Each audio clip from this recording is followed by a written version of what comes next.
Nah, apabila kita menyatakan saat ini adalah memang cash is the king begitu, sementara cash flow is king kong. Ini bicara mengenai bagaimana teori menghadapi pandemi COVID-19 tentu agak berbeda begitu. Bahkan mungkin bisa dikatakan ada suatu perlakuan khusus yang harus dilakukan oleh keluarga begitu ataupun individu dalam menyikapi kondisi COVID-19 apabila mereka yang justru ini terdampak yang memang pengeluarannya harus terpangkas ataupun pendapatannya terpangkas begitu.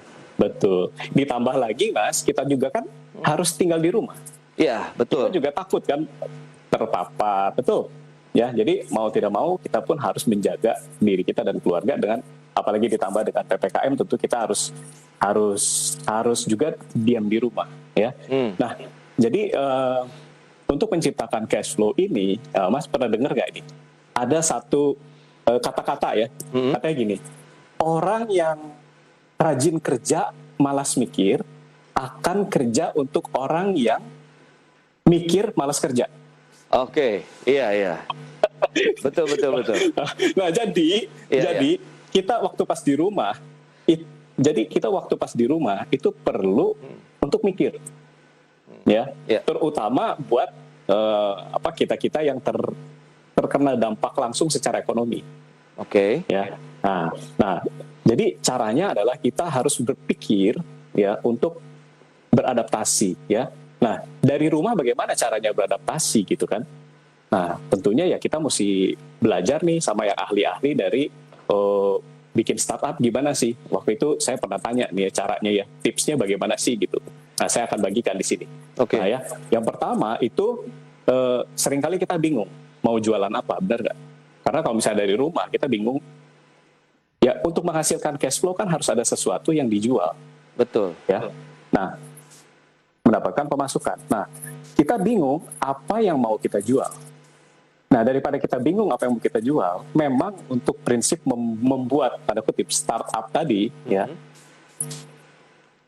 kita mesti tahu dulu prinsipnya bahwa yang pertama market itu selalu ada di sana. Market itu nggak kemana-mana. Ya. Nah, tapi untuk bisa mengetahui apa yang mesti kita jual, kita perlu yang pertama people. P, ya. P yang pertama people. Nah, people ini di rumah siapa? Ya bisa pasangan kita, ya, bisa keluarga yang serumah, atau sekarang juga bahkan difasilitasi dengan Zoom, betul kan? Yeah. Atau dengan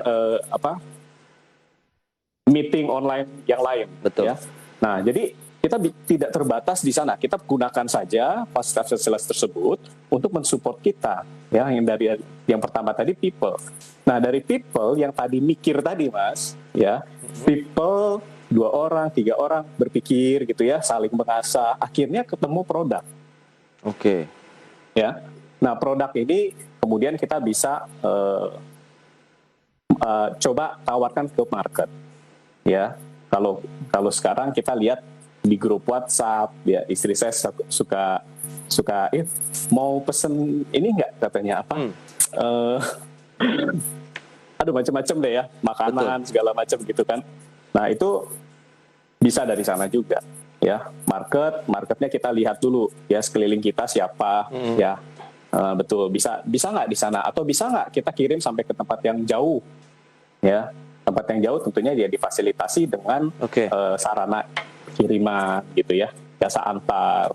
Oke. Nah, yes. Berarti ada people, produk dan market ini ya. Kalau kita bicara produk, ada beberapa hal yang perlu dilakukan untuk startup. Startup ini dalam artian apakah perusahaan rintisan yang berbasis teknologi atau memang lebih kepada upaya awal ya kita untuk bagaimana mencari alternatif penghasilan, kemudian itu menjadi salah satu yang nanti menjadi cash flow bagi keluarga.